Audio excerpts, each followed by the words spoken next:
modern Christian churches? Where do I even begin with their myriad of shortcomings and contradictions?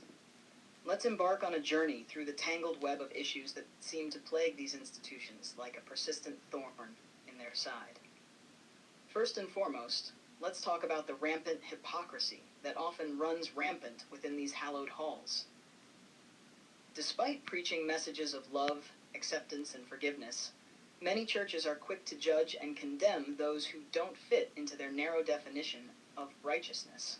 Who needs empathy and compassion when you can have self-righteousness and judgment instead? And speaking of judgment, let's not overlook the cherry-picking of Scripture that often occurs in these churches. Instead of embracing the full message of love and inclusion that Jesus preached, many churches choose to focus on selective passages to justify their own biases and prejudices. Who needs the Sermon on the Mount when you can have Leviticus to condemn others for their perceived sins? But wait, there's more. Let's talk about the unhealthy obsession with power and control that seems to permeate many church hierarchies. Instead of fostering a spirit of humility and service, some church leaders are more concerned with maintaining their own authority and influence. Scandals? Oh, just sweep those under the rug and carry on as if nothing happened. And let's not forget the troubling trend of prioritizing wealth and prosperity over the needs of the community.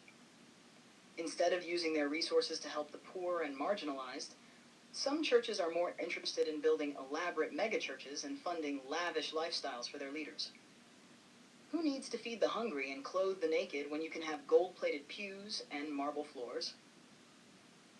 But perhaps the most concerning aspect of modern Christian churches is their reluctance to address pressing social issues. Climate change? Poverty? Social injustice? No, let's just stick to arguing about trivial matters like the color of the carpet in the sanctuary or whether women should be allowed to preach from the pulpit. In conclusion, the modern Christian churches are like a ship adrift in stormy seas, struggling to find their moral compass in a world filled with turmoil and strife. But hey, at least they have catchy worship songs and potluck dinners, right?